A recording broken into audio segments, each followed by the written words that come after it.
IPMNation.com. So I mean, that's really it. It's just being able to do that consistent practice, especially when you don't feel like it. I tell you, there's a lot of mornings when I roll out of bed, I'm on my second cup of coffee, and I'm just like, man, I am just not feeling this today. I'd rather just, get back in bed, grab the cat and take a nap and just be done with it. But that's where things start to atrophy. That's where that's where the good ideas stop flowing. Is when you allow that to happen. It's just like if you stop exercising, then you're going to get the beer belly and your arms are going to get flabby and all that sort of thing. Exactly. So that's one of the most important things. The other thing that I really and I'm telling myself here, is that you've got to be patient and tolerant and accepting of yourself as an imperfect human being in whatever you're doing, and especially in writing. And I say I'm telling on myself because I don't like to admit this, and I sure as hell wouldn't admit it to a client, but 90% of the stuff I write is just poo. It really is. So many things just get tossed, and I'll get an hour or two into a piece and go, man, I am heading completely in the wrong direction. You just scrap it. You go take a walk around the block and you sit down and start over. But it's easy to go, wow, if I can't sit down and crank out brilliance right out of the gate every single time, then I must suck as a writer. And that's not it at all. If that were the case, I wouldn't have been doing this for 10 years, and I wouldn't be sitting here talking to you right now. That's true. You're absolutely right. I know. I have no idea how many times you start to write something and it goes, wow, this is wrong. It just doesn't work. It doesn't give you the direction. It doesn't give you the feeling. It doesn't do anything that you intended it for it to do when you sat down to do it. Mm-hmm. And I always laugh about that. I do. You get up, you walk away. Wait a minute. And you go back and you sit down, and then all of a sudden, then it does come, and it does. Everybody thinks his brilliance is it's there. Right. Like you said, it's there all the time. And it isn't. Brilliance comes out one word at a time. And that's where it starts to happen. You get, okay, this looks like the correct set of words, and this feels better. Mm-hmm. And when you're dealing with your clients, and I think Brian covered some of this. I think the last time you guys were on, when he was talking about whether you utilize, is it all your words? Is it a combination of yours and the client's words? I know you try to put the feeling that the person has in it, mm-hmm. and how do you place yourself in the position to be able to capture that sense, that feeling that the person has, whether it's good or bad? I mean, people are very emotionally involved in their businesses, sure. and sometimes they are excellent in transmitting that drive, that belief in their business. Other times they don't. They're probably the worst ones to be an example of their business. How do you go through and weed through that? And I'll explain why I asked that question. Sure, absolutely. Really, my method involves largely bypassing the client, the person that I'm writing for, and going straight to the end user, the person that they're trying to get to buy the product or service. Uh-huh. That's the person that I'm really interested in, because it's about them. It's not about my client as the product seller or as the service provider. I mean, it is in a sense, because you have to be able to have a story to connect to, like we talked about a couple weeks ago. But where I'm getting the majority of the inspiration is from the end user. So like that's why like say if I'm for example writing for a client who has a solution to help with rheumatoid arthritis, mm-hmm. then I'm going to go to Facebook groups that are dedicated to serving people with rheumatoid arthritis, so where they hang out. and I'm just kind of hanging back and listen to them talk. And that's where it all comes from, because then you sit down and you find out, what their real problems are. Again, as I said, a couple of weeks ago, it's not just the joint pain. It's not just the lack of energy. It's not just the lack of sleep. It's the not being able to sleep in the same bed as your husband because you're tossing and turning all night. Because you can't sleep because your joints hurt, and then insomnia and the whole thing, which leads to strained relationships with your spouse, which leads to marital problems, which leads to more stress, which leads to more sleeplessness, and so forth and so on. And these things, when I take these back to my client, and when I take the copy back and they say, well, why did you talk about this? I don't care about their spouse. I'm not a marital counselor here. Why are you talking about that? Well, okay, you didn't think of it because you're not the one in bed tossing and turning all night. But your client thought of it because that's what they're complaining about nobody being able to help them with. Exactly. I love that. So that's where I'm going for it. And I've said before that headlines, subheadlines, the important parts of the copy, there are times when I've used phrases directly from something I've seen in a Facebook group, in a blog post, something that's directly from the end user's mouth, because that's more powerful than any trick of language that I could come up with. When you can just turn that mirror and say, look, do you feel like this? And they go, somebody gets me. Exactly. Boom.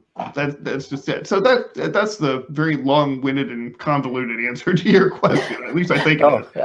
I think it's excellent, because I think what you touched on something that a lot of people don't think of, and that's the end user. Who's actually using my product? I mean, whether it's another company that's using your product, or whether it's just a Mr. Joe America, using your product. Right. You're right. Their experiences with it are far more important than what you believe the quality of your product is, or the service that you're trying to perform. Mm-hmm. Wow, I do envy you. It's amazing to see that ability to do that, to really dig in and get into the meat of what a company is all about. And then to be able to portray that and present that so that when the customer sees that ad, oh yeah, this is it. They really have this on that's amazing. The 10 years worth of practice, right? 10 years worth of practice and a lot of mistakes. Absolutely.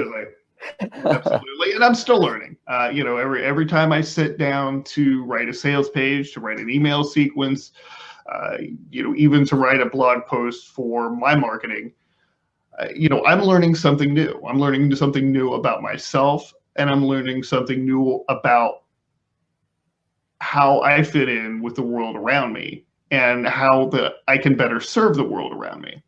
Uh-huh.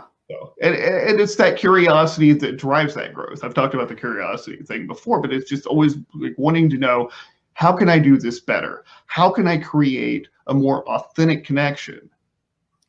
And what will that do for the end user, for the person who's reading this, that decides, I'm going, because of the words that I've written, I'm going to take action today.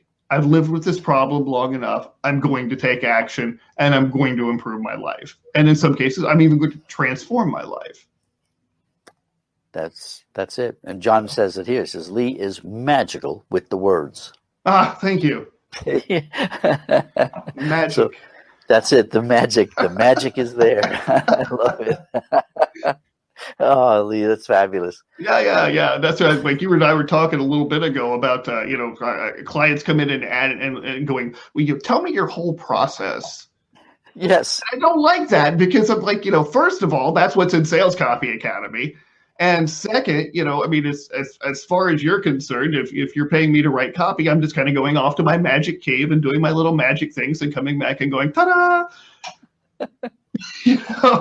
Exactly. You don't need to be involved in it. Keep your hand out of the cauldron. That's it. That's it. And it's so funny because so many times, and I spent most of my career was in manufacturing, and dealing with management, upper management, and board of directors, and it was very interesting to see as companies change. Because we all go through, and that's one of the questions I wanted to throw at you too. Is as companies change, they mature. Sure. We have obviously at the very beginning you have an entrepreneur, and that is the driving force behind a business. And then as the company becomes successful, it sort of plateaus off a little bit, and the entrepreneur is still okay to do that because there's still several jumps that will happen. Then ultimately the company becomes a mature company, and then it plateaus. And now it's no longer the entrepreneurial spirit behind it to try to drive the company, because now it's just a steady running business. Mm-hmm. And usually people don't realize when it's time to leave the company. Okay, yeah, I've done my thing, and I'm the entrepreneur, but this is not what I want to do. It's boring. It's drudgery. It's everything that's the same every day, the same paperwork. Sure. How do you change copy for companies that actually go through and are changing like that as they progress through their maturity, their growth? Really, it's just all about stable branding. It's not losing sight of the fact that you're still serving people. Okay. No, it's easy for companies to lose sight of that, and the ones that succeed and the ones that thrive are the ones that listen to their customers, that are actively engaging. We see it all the time.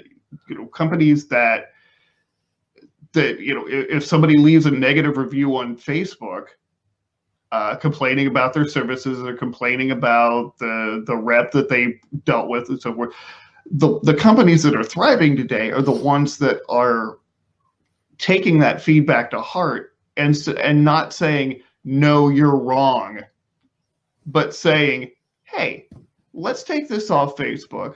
Let's jump on a phone call and let's talk about it, because we want to hear what you have to say. Because the companies that can do that can tap into that the same way that I do with people in Facebook groups. If I'm looking for intel to write a client sales page, those companies are able to take that feedback and work it into their business model and work it into their messaging, by being able to say, hey, we listened to you.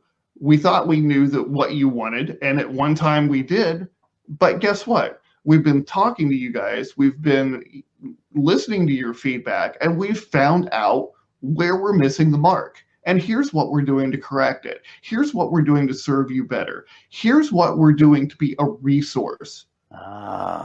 So that's, to me, is one of the staples of writing. I don't write a lot of corporate copy. I'll be honest with you. I've done it. I can do it. But to me, I'm a very one-on-one person, and I've had too many times where I've taken on a corporate client and they say like, hey, let's jump on a Skype call or a Zoom call, and then I log in and there's 6 people on the other side. And they're all trying to talk to me, and then they all start arguing with each other because they can't decide amongst themselves. And so I'm just kind of kicking back with my feet up on the desk for 45 minutes, listening to these guys, snipe at each other, and go, what am I even here for? Personally, there are people who are great corporate copywriters. I'm not one of them. I am definitely a champion of small business because I like to be able to deal with a decision maker and go, hey, let's collaborate. Let's create some brilliance for you. Not, Betty says this and Joe says this and John disagrees and, then let's circle the wagons and, let's do another one of these 45-minute calls tomorrow. Right. Oh, I love it. I love it. John says, the connection over control. Absolutely. And then I think he's totally right on that. Absolutely spot on, John. And when you have you 10 years into this business, I was going to ask you, have you come across where you know what needs to be done for a customer, for a client, and they are absolutely adamant they want it their way. That they just can't give it up. Wow, you just went in right for the kill there, Henry. Yeah, no, that's one of my biggest. In fact, and this happened to me last week, and and the guy was a jerk, so I can tell the story.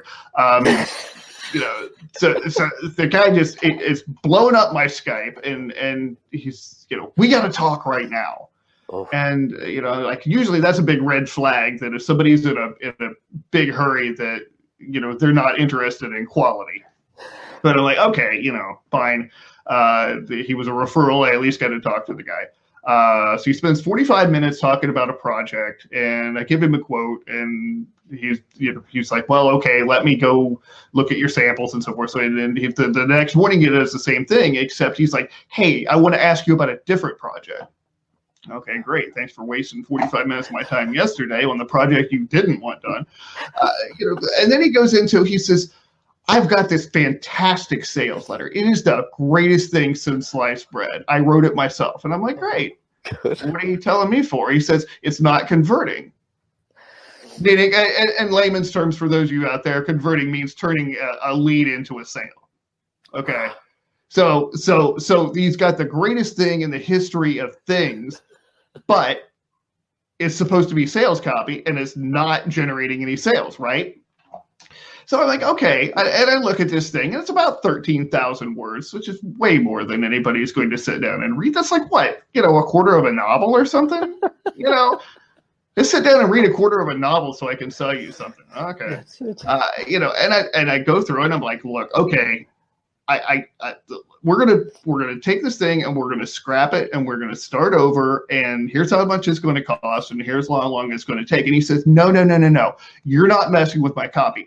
There's only a few sentences that need change. If you just tweak a few sentences, I'm sure that we can make this thing sell like gangbusters. I said, okay. Which sentences? Well, I don't know that. That's your job to figure that out. Are you kidding me? Really?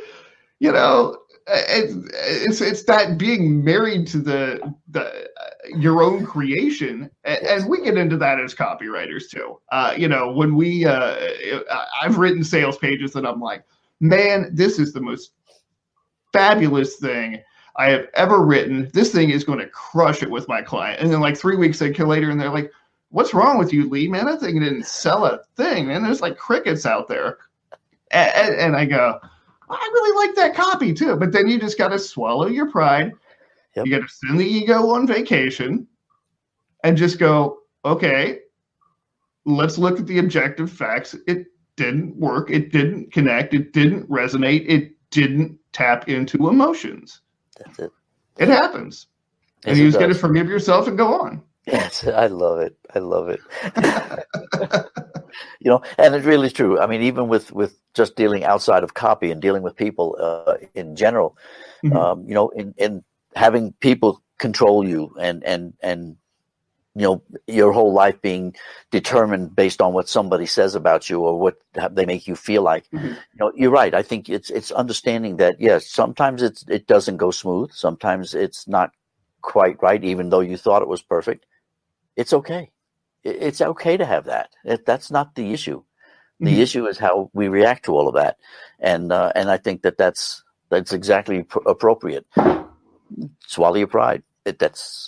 Be proud, but mm-hmm. you can learn to swallow it too and move on and then probably create the best copy you possibly can for them. Right. And that's part of the spirituality element of it for me too, is just not creating that connection, but again, learning about myself and accepting the imperfections. Yes. It's coming face to face with that vulnerability and going, okay. Okay. It happened. Be alive for you too, right? Exactly. And I think that's the only way. I think the only way you could be successful at that is to know when to when to hold them and know when to fold them. Thanks, Kenny Rogers. To know when it's time to say, okay, yeah, all right. I think we need to do a little bit more work here. And mm-hmm. you're right. It's it's the ones, I guess, the people that are so adamant that they're dragging the buffalo, and the buffalo's not helping them. No. Totally uncooperative buffalo. No, that's right. Most of the time it is. Yeah. How can, I know your business is writing copy, but you do tap into that spiritual element, the emotional element that people have, the end user, as you mentioned. Mm-hmm. For the listeners that we have here, trying to, bring on their own bold, suggestions that you could give them, to, even if it's just in their daily life, on what they would do to do that, to unleash their legacy, to be able to face the world. Well, the biggest thing, and this is something that I've struggled with for years, but the biggest thing that has helped me create brilliance and helps me to continue to do so is to get intentional about downtime. It's something that we're not really good at anymore because we're living in this world at a breakneck pace, and we're constantly have to be busy, and we have to fill every minute full of something. And that's not where the magic happens. For me, it's when I get intentional about, look, no matter what's going on, no matter how busy I am, no matter how much I have to do or how many things I've got on my mind, it is absolutely critical to take those pauses, to step back and just be still. And I don't mean necessarily physically still. Some of my most fantastic ideas have come to me when I'm working on a home improvement project. When I'm doing something that's, maybe something with my hands where my mind is just kind of free to go, bumble around in SpongeBob fashion, and you just see where it goes. Because that's when your brain's busy making those neural connections. That's what our brains are wired to do. They're wired to make connections. Yes. And, that happens in most unhindered fashion when you are being intentional about downtime.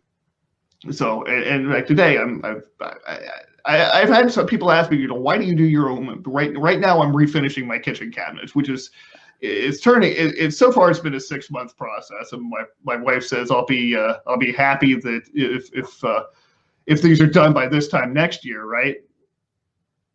So did we lose sorry to interrupt that. Did we lose the signal? Are we good? Okay. Okay.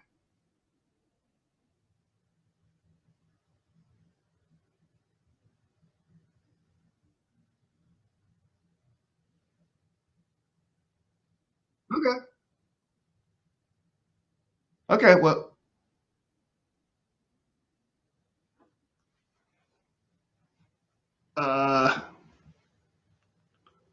yeah, I don't know. I've got such a lag. So, okay. Well, you know what? For now, I'm just going to pretend like everything's okay, and if somebody can tell me to shut up if I'm, if it's not, right? So, anyway, so they're doing this Kevorkian, kitchen cabinet project, and I'm working on this today. I've got a hand sander, and I'm just going along, and then suddenly the problem that I'm working on, I've got a client that I've really been struggling with writing an email sequence for, and just in that zone of being mentally free, it all comes together. And so, Exactly. turn off the sander, go wash my hands, sit down, and make it happen. And I think that's what a lot of us don't do, because if we're not creating the brilliance we want to create, we just push harder. And, as with everything else, if you're pushing so hard against that brick wall and not getting anywhere, sometimes you've got to take it to step back and look and see if there's a door 10 feet down, because, you're never going to get through that wall on your own. You're absolutely right. It takes a community. Absolutely. So the downtime is a big thing. For me, intentional journaling is a big thing. It's something that we all know that we should do, especially if we want to explore our creativity and tap into that brilliance. But for us, it's just another task. It's just, time out of my day that I could be spending working on something else. But if you're not doing it, your creativity suffers. My creativity suffers if I don't intentionally take a half hour every morning before I get rolling on anything else and just free write, just journal, just let the creative juices flow. Then I'm struggling for the rest of the day if I don't do that. So it's important. And actually, Brian had taught me to carry a little voice recorder. It's like about the size of an old iPod. Now I just pretty much use the one on my phone because it took me like 2 days to forget about it and leave it in my pants, and then it went through the washer. So I just use the one on my phone. But just anytime that I have one of those flashes that I think I might want to explore later, then it's just a matter of hitting a button on your phone and using the voice recorder and just speaking a sentence or two, and then just letting your mind let it go. Okay, I don't have to worry about it. I don't have to worry about remembering it. I don't have to worry about fleshing it out right now. I just come back to it when I'm in a place where I can do that and spark that conversation, that narrative that was going on in my head at the time. There you go. Yeah, so I've got hundreds and hundreds of little sound bites that I'm probably going to listen to years from now and go, what the heck was I talking about? What? I'll even roll over in bed at 3 a.m. sometimes and just hit the button and just say something. And my wife's like, "What?" I'm like, "Don't worry about it. It's just you'll see it in a couple weeks. It'll be okay." So I definitely would recommend that. That's another great tool for tapping into that brilliance and learning exactly what your own legendary, what your own bold is. That's absolutely perfect. Absolutely perfect. Yeah, because so many of us, we don't know. I mean, we have no idea. We've never been faced with that. It's not been the issue. We've gone on methodically throughout our life and can't figure out why we're upset sometimes, or why we're depressed, or why we just don't want to be involved with that because I just get my feelers hurt. Mm-hmm. And yet it's all because of us. We do it to ourselves, and it's taking the initial steps. It's taking as Brian would always say, it's getting chop blocked, as Marcellus would say. But just laying down. It's not getting back up and moving on and doing the things that we're supposed to be doing to make ourselves stronger and be able to face ourselves, so we can find out what it is to have our legendary. And I think you're absolutely right with that. Thank you. I think that's a phenomenal answer. Thank you. Thank you. I think a lot of people are afraid of what's in there too. Sure. I mean, when I talk about, using words as to access a part of myself, my inner being that I can't access otherwise, when that starts happening for people, they start going, "Oh, wow, that's that's not pretty." What is that? It's highly uncomfortable. I always say that if people tell me I'd love to be able to live inside your mind, I'm like, well, you don't want to do that because my mind is full of grimy back alleys and felonious thugs and things that go smash in the night. You don't want to be in there. But out of that comes sometimes beauty. Exactly. Sometimes not beauty, but it's unsettling and it's emotional and it's raw and it connects with people and it makes them think in a way that they wouldn't have otherwise had the chance to think. Absolutely right. I have to totally agree. The concept of the spirituality of words. And like you, I have the same situation. I mean, I know that spirituality always seems to be tied with religion, and I think that's probably the last place spirituality is. It's I just don't think that's where it's at. But the energetics, the spiritual, the what makes you tick? What is it that makes our emotions swell? What makes us, I guess, flow through life. I believe, it comes so far from inside, and it's having a talent to be able to bring that out. And I think where you mentioned earlier, practice, practice, practice, practice, practice. When you sit down and you don't want to write, sit down and write. I guess it's like trying to do this over and over again, trying to get this down. All right, yep, you're a little, bit nervous and don't like doing it, and it's frustrating and all of that fun stuff, but do it. That's what you have to do.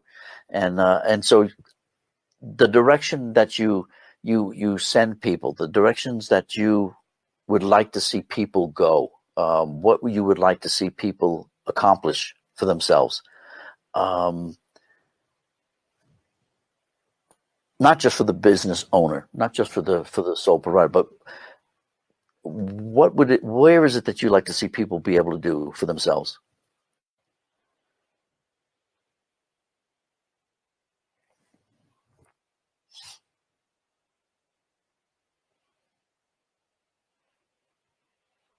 In your mind, the limitations. Anytime that you are removing barriers and limitations for yourself or for someone else, then I consider that time well spent. Because I think that now, as I said before, technically we are more connected than ever. It's a vast chasm of information is available, and it's probably stuck in your pocket, wherever you go. And I grew up in a time, obviously, and that did you, Henry, where that really wasn't the case. I mean, I had dusty set of encyclopedias that took up half my room, right? And then by the time I opened any of them, they were woefully out of date, and the sun didn't revolve around the earth anymore, and the earth wasn't flat, and the dinosaurs weren't alive anymore, and all this other stuff that just wasn't relevant. But now we've got all of this completely up to date, up to the second information available at our fingertips, but we're less connected than ever, and we're more fearful than ever, and we're more limited than ever. And part of that is just because there is so much information. I mean, there's choice overload. I mean, Netflix now is talking about how one of its biggest problems is there's just too damn many choices. And people are just like, I don't know what to watch. There's 40 million shows here. That's right. It kind of it reminds me of when I was engaged when online dating really came about, right? But that is, I've heard so many people talk about online dating and how they can't find real meaningful relationships. Well, that's because it gives the appearance of being throwaway, right? It's when you've got 600 people to choose from that you can go out with. If you go out for coffee with somebody and they sneeze wrong, well, the heck with them. I can go find another one. And so I think that this connected society has created more anxiety than it's relieved. And so that's why I think it's so important for writers, for artists, for singers, for other musicians, for other people in the creative space to champion that human creative connection, because we're losing it. We're losing it as a society. We're losing it as individuals. And I shudder to think that what we're going to look like in 2 or 3 more generations if we don't embrace that. I mean, that's what our coaches are doing. We talked about this last week. I mean, with Henry, how coaches are so important now because they're reinstilling that human element into something that's becoming increasingly dehumanizing.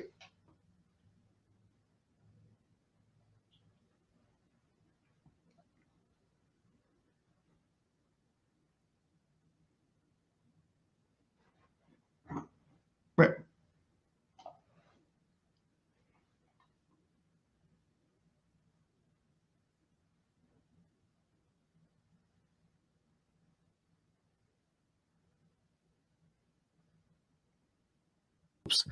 Of course, they can't communicate with each other because there's too much fear and hatred and discrimination involved in it.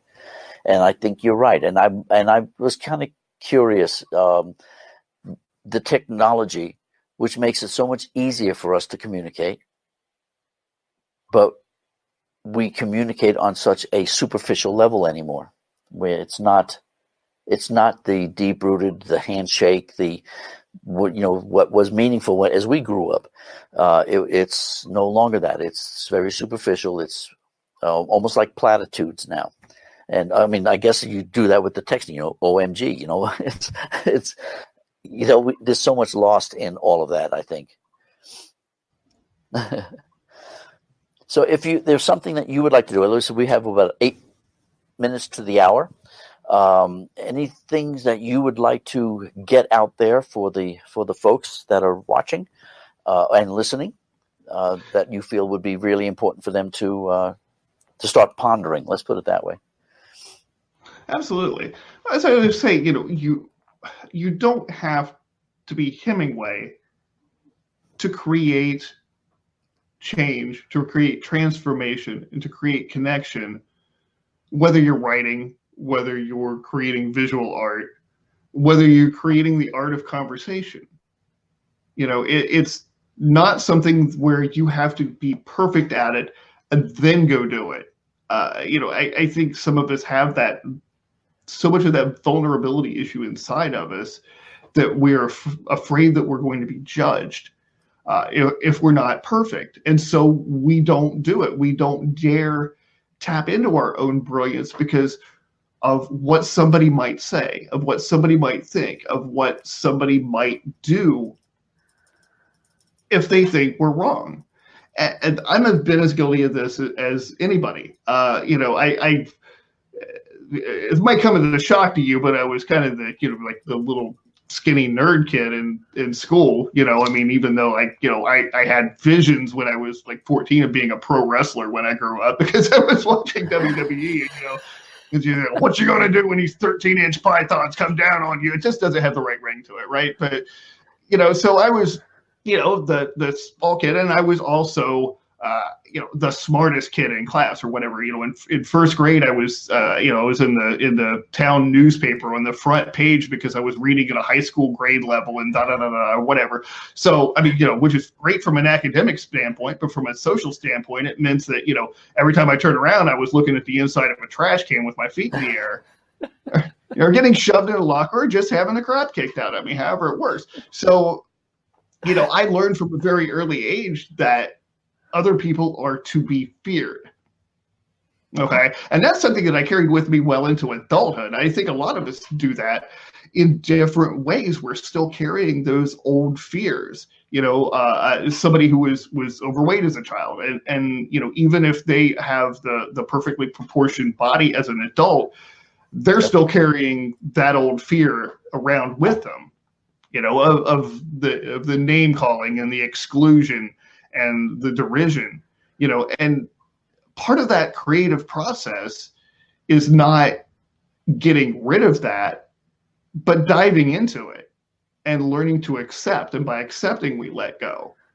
So, if I had to say anything, even if what you write, what you create never sees the light of day beyond your four walls, it's still important work because it's giving you freedom. It's breaking your chains. It's allowing you to be and think and feel and experience this world as you truly should, to take it in instead of to constantly live in fear and to live in regret later because you had that fear. Absolutely right. Thank you. Because you let that fear control your life, I guess I should say. Absolutely. Wow. Thank you. I appreciate that, Lee. This is fun. I appreciate this, Lee. This is really good. It's really good to finally sit down and get a good chance to just talk to you and say hi and see how things are going. And I know. Absolutely. Yeah. We've known each other for a while, but never really sit down and had a conversation at length. So, all of you who are listening at home, you've witnessed not only a conversation, you've witnessed an interesting little experiment here. So, I think it's been a great time, and I can't see the feed here. My phone fritzed out on me, but I'm hoping that the people who are listening to this have gotten something very, very positive and hopefully very inspiring out of this. And if nothing else, to be a little more gentle with yourself, to allow that creativity to happen. And, to not keep telling yourself, I'm not creative. I can't do this. I couldn't do this. I couldn't do that. No. What's the good? There's too many other people in the world who are telling you what you can't do. Yeah. Screw that. You need to tell yourself you can. Well, that's the thing. I mean, if you tell yourself you can, or you tell yourself you can't, you're correct. It's, you may as well do it on the positive side. I mean, it's not a win or lose. I think it's the experience. It's just the challenge to do things and the experience of getting it done. And it's been tremendously insightful. I thank you so much. I've really enjoyed this. I'm having a ball. That's great. That's great, Henry. As am I. And I'm looking forward to. We doing this again next week? Yes, absolutely. Why not? Okay, we're doing it again next week. I think everybody at home's like, oh no, well we're gonna find something else to do on Wednesday. Lee's gonna be back on Yammer for another hour. I can't wait till Brian's back. I can't wait till Brian's back. All right, well listen, I know you got to wrap it up, so Henry, I'm going to shut up for a minute, and how about you bring it on home? All righty, I thank you so much, Lee, and I really do appreciate you being here. Thank you. And listen, everybody, I want to thank you too for actually, investing a little bit of time, or, well, you can see it as wasting time, whichever way you want to look at it. But, investing the time with us. And I really do appreciate it. Like I says, Brian will be about 6 or 7 weeks, I think, before he's back at full operation. Again, that's probably debatable whether Brian's ever at full operation, but that's okay. And but for the guy that's got the shunt in his head, I wish him well. I hope that he is resting and recovering, and hopefully he did not sit up and watch this, and he actually did go to sleep, and he can catch it on the rebroadcast. But I'm going to go ahead and shut this down now, and thank you very much for everything. Enjoy your evening, the rest of it. And hopefully tune in tomorrow for Thursday. That's our last day of the week is tomorrow. So I look forward to seeing you then. Thanks a lot, and have a great one. IPMNation.com.